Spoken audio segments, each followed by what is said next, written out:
Son initiative à Francine, ça a été de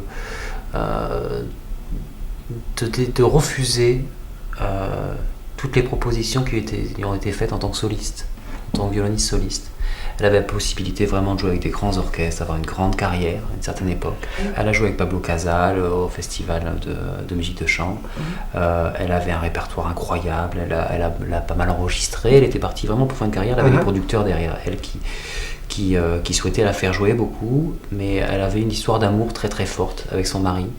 Et ils ont décidé de partir. Ils ont décidé de prendre leurs instruments. Des chaussures de marche, une guitare, un violon, leur musique sous les bras parce qu'il était compositeur et ils jouaient ensemble des pièces pour guitare et violon. Et ils sont allés sur les routes, ils sont allés jouer dans les orphelinats, dans les prisons. C'était dans les années 50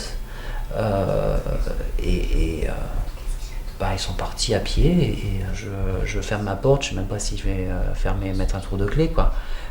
J'ai mes chaussures aux pieds, j'ai mon manteau. Allez, on se tient par la main et on a chacun un instrument dans l'autre main et puis on y va. Ou alors je dis c'est bon, ok, demain à Stockholm, après. C'est énorme, c'est pendant 10 ans sur les routes. Ils ont joué pour les plus démunis et je suis pas sûr que...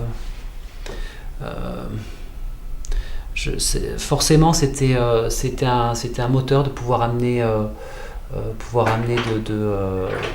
de la musique, du partage, offrir ce qu'ils savaient faire à ces gens-là. Mais je pense pas que c'était des gens qui se disaient il faut absolument aller voir les pauvres.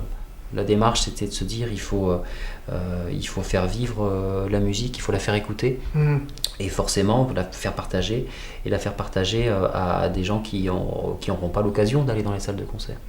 Donc on parlait de décloisonnement tout à l'heure, ce désir de décloisonner la musique, moi que j'ai vraiment profondément, que j'essaye de défendre. Et c'est ce qu'elle a fait.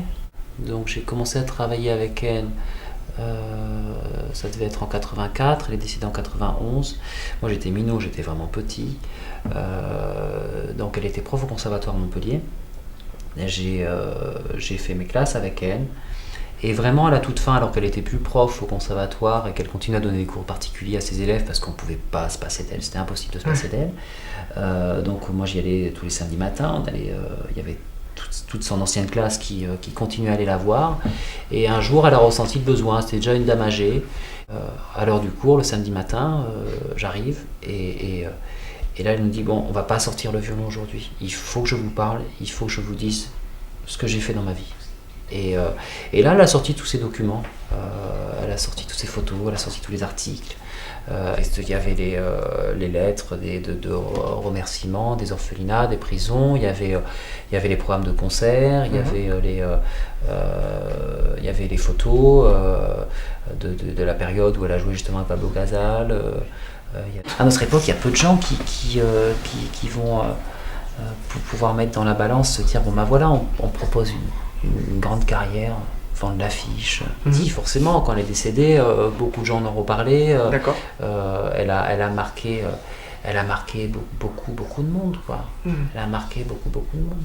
Le boucher de Gravel, à l'époque, il est devenu féru de musique classique. Il n'écoutait plus que ça.